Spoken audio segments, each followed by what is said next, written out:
Hi, yes, Alistair at Electric Scotland. This is my introduction to my weekly newsletter. It's for October the 26th, 2018. And I might just add I'm a bit more awake this week than I was last, but I was kept almost dozing off, so hopefully this will be a bit better and crisper. Okay, here's the news stories I picked for you this week. First story is, will lab-grown meat really change the future of food? It's saying a lab-grown burger could soon cost as little as £8. I'm not sure what that is in dollars these days, but anyway, it's obviously getting down there. I thought it was kind of interesting article because saying that, you got a lot of cattle, it's not good for the environment. So I guess we'll see. It's always interesting to keep an eye on what's going on in the food world and agricultural industry. The next story I picked was SNP's Quango Queen is not alone on the gravy train. It says that the piquant revelation that Scotland's erstwhile Quango Queen was paid to work more days in a year than actually exist highlights why the whole system is so tarnished. It's what I've been saying for a long time there, the same people seem to get appointments to boards and committees and all kinds of things, and they're very rich and wealthy people. And they keep appearing all the time, so we only ever get their views and no real views of the mass of the population of Scotland. It's disgusting, to be honest with you. It's definitely not right, and it's not just Scotland, it's the whole of Britain, and I dare say the whole of the world. The same people seem to keep popping up all the time because they're very politically aware and get really good money and great jobs and everything, but frankly they do nothing, absolutely nothing for the country or the people. We've got to get a new system. Anyway, the next story is the Treasury's policy-based evidence making on Brexit has got to stop. It is clearly unacceptable that key economic decision-making about the future of this country's economy depends on a work-in-progress model by the Treasury. And I carried a story last week about the same thing, that we need more transparency, and we're not getting it from the Treasury. In fact, the Treasury is definitely anti-Brexit, and everything they put out is bad news for Britain if we leave the EU. But yet every prediction they've put out has proved to be false. Every single one of them. And they've had to keep revising, and we keep doing much better than they forecast. So there's something fundamentally corrupt in the Treasury. And I think it's time that we actually called out the civil servants. They're doing a pathetic and terrible job for this country. Really are. And I noticed that there's some of the top civil servants have said, you shouldn't be blaming the civil servants. We're just servants of the government. We do what they tell us. That's an absolute outright lie. Absolute rubbish, that. Besides, if the ministers are going to take account for all that, Philip Hammond should have gone long ago, because he's allowing these lies and misinformation to come out of the Treasury, which proves time after time after time to be totally false and way out of line to what's actually happening. So I don't know. We just need to think about things. I mean, if there's a forecast for doom, gloom and despondency, and then all we do is get reports of great information about the economy and job numbers and all kinds of things, then surely that tells you someone's lying. They're not giving us misinformation, they're outright liars, and we want to call them to account, and we're not doing that. It's just like the cabinet's got no backbone. They keep supporting Theresa May, who's clearly a traitor to this country, or Britain anyway. That's for sure. I mean, she doesn't want us to do free trade deals. The whole point of coming out of the EU is so we can do free trade deals all over the world and do much better as a country. But, I mean, I don't know why. The politicians are little scared boys and girls. They're really pretty pathetic, these people. And we should really look at deselecting a lot of them at the next election and picking someone better that can actually keep their word.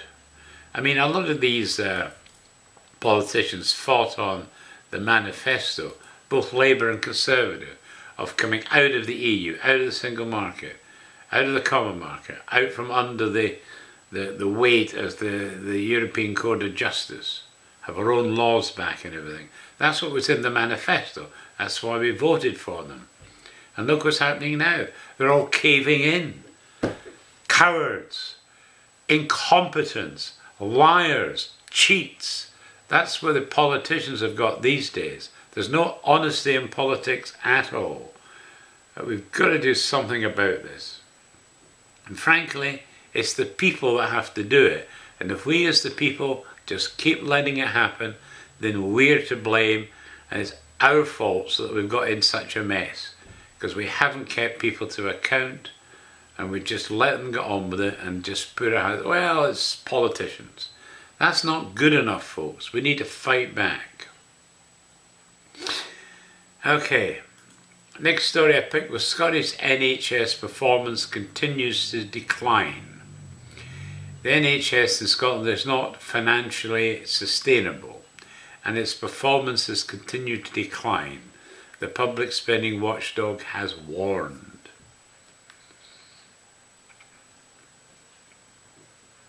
I think what is the highlighting that maybe we can't do everything. I mean, we've got to make decisions, and no one wants to make unpopular decisions. And again, that's why politics is not serving us.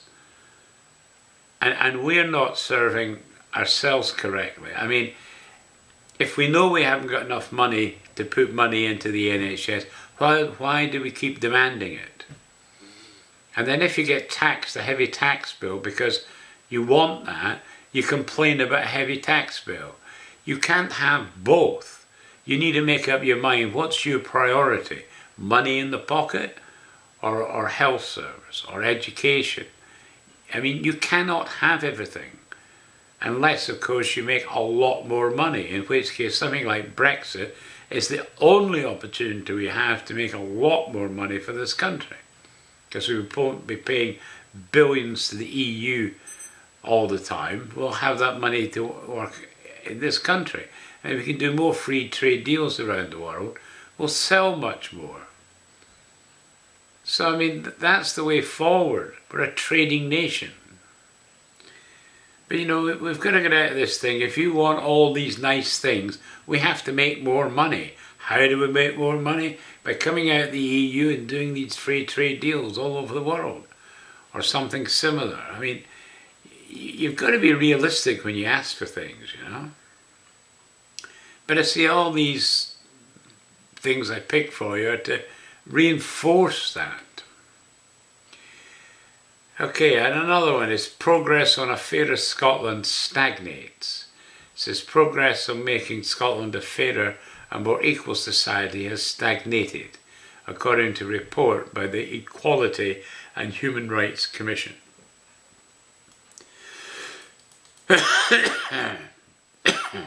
Wikipedia Edit-a-thon celebrates women from the Isle of Skye.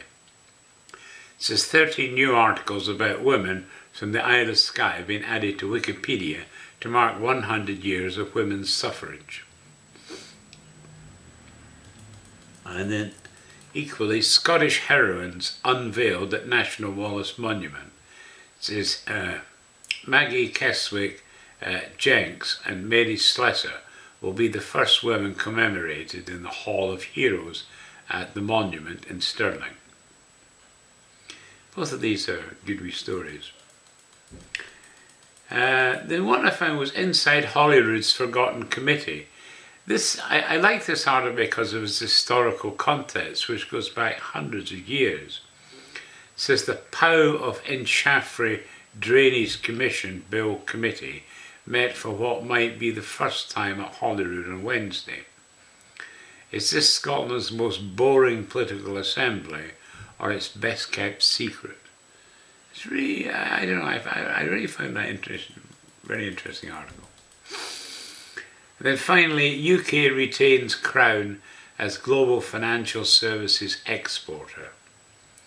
Says including related professional services such as legal, accounting and business advice, the UK's combined financial and related professional services trade surplus came to about 83 billion, which just goes to show that in services we're number one.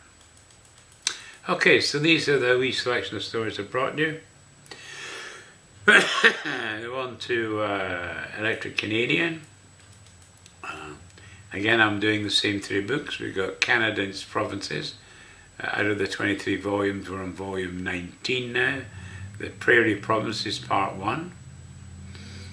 And then we got the Engineering Journal. This is the volume for 1959. And we have the Mining Review, which is the volume for 1913. And then I've got a brief history of Les Channel Islands. It's some new chapters of Micmac history by Frank R. Grover. It was published in 1911. Making a Start in Canada. It's letters from two young immigrants with an introduction by Alfred J. Church. Frankly, I thought this was an excellent. I read the whole thing from start to finish. Basically, they come to Ontario, where they get a job on a farm, where they learn about all about farming, livestock management, stuff of that order. And they also show them doing a bit of work to prepare for coming over. Like they spent some time with a carpenter learning how to build a hut and so forth. And they went to British Columbia, where they were looking maybe to settle and to buy land. But having looked around it, they decided that it wasn't the climate they were after. And they eventually settled in Alberta, where they did actually buy some land and start up their own farm. But obviously lots of things going on throughout the whole book, and that's why I read the whole thing. Really enjoyed it. So I hope you will too. And then another one I found was Travels Through Canada. This is a really old book. It's by George Heriot, and he was the Deputy Postmaster General of British North America. And this book was printed in 1807. So really old, this one. So it explores Canada and also part of the USA in this very early period. And it's quite fascinating to read. And then on to Electric Scotland. The Natural History of a Highland Parish. This is Ardcarch, Nairnshire by Robert Thompson. It was published in 1900. And we've got the Ecclesiological Notes on some of the islands of Scotland. This is actually a compilation of individual articles on individual islands in Scotland. I did find it really interesting, so I hope you might enjoy that. We got an interesting poem, Ardmore Whiskey by Stan Bruce. Stan's the official bard of Banff, Aberdeenshire. Says, poem part 1 of the 4 parts below were written in Doric for a competition in a well-known Scottish magazine, and I won, he says. However, 2 weeks had passed, my bottle of whisky, the prize, hadn't been delivered, so I wrote a second poem raising my concern. After another week had passed, I wrote a third poem, again raising concern about the missing bottle. Finally, the bottle arrived and I wrote the 4th poem, and I hope you enjoy them. It's really good. Good on Stan. And thank you very much for sharing with us as well. Return of the McIntyres. This is the 1976 McIntyre family from Bannockburn and Inverness, Maryland, returning to Scotland. A video of their travels to the lands of the McIntyres. The video's been upgraded from the older version that used to be available, so I've given you a link so you can view that. The Island of Tiree by William Reeves is another book I picked, partly because I found that in the other book on the islands of Scotland, I found a reference to that. And also a book about the Island of Colonsay by Murdoch MacNeil in 1910. That's another book I found in relation to the islands. Then I got a book, John Patrick, he was the 3rd Marquess of Bute, a memoir by the Right Reverend Sir David Hunter Blair. This was produced in 1921. The Clan Wallace Society, I got in the summer 2018 issue, and if you like reading about mascots, I tell you they've got St. Bernard's dog. St. Bernard's is the mascot of the Scottish Regiment in Canada, and I think you had about 6 different ones, so there's wee stories of each of them in there. It's quite interesting. And then finally General Crawford and his Light Division. General Crawford was actually a very successful general, and he was good mates with some of the leading generals in the army at his time, and no one had ever really written anything, but this is I think a grandson. He was the Reverend Alexander H. Crawford, and he wrote this in 1891 to kind of redress, because he was highly thought of, and so I thought you might like to read about him. And then the story this week, this is an article from the 1848 issue of Tate's Edinburgh magazine. The main reason for featuring this article is to show how the Highland parishes of Sutherland, Ross, Inverness and Argyll are among the very worst in looking after the poorest in their society. They spend considerably less than England or the south of Scotland, and in many cases also made effectual slaves of the poor. I feel you really need to read this one, because I when you look at Highland clearances, Sutherland is obviously featured. In fact, the Sutherland's featured in this one. It goes to show some of these Highland chiefs and big landowners were pretty horrible people, really, at the end of the day. They didn't give a damn about people. I mean, I think in this article, as you read through it, you'll find that in England, people are paying maybe 2.5 to 3 shillings in the pound towards looking after the poor and everything like that, especially in times of famine. Whereas in relation to that, the Highlanders were paying something like 5 pence, old pennies of course, but there were 12 pennies to the pound, to the shilling in those days. But 5p you might say, or 5 pence, as against 2.5 to 3 shillings elsewhere. You know, you can tell that the Highlands didn't give a damn about the people, basically.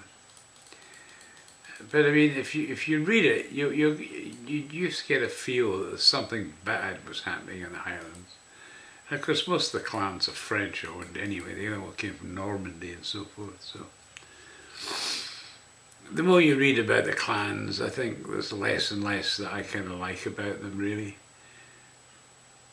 But you know, that's not to say that people with the same clan name and coming from the same heritage shouldn't want to get together. But I do have a big question over clan chiefs and the way they messed up their clans for their own ends, you know. So anyway, that's the stories I've got in the newsletter for you this week. Hope you enjoy some of the stories and some of the books I've got for you. And obviously, as always, I'll put a link to the actual newsletter where you get links to all these stories. underneath this video, and look forward to hearing from you, and I hope I found it a bit more wide awake this time around. Okay, thanks, cheers.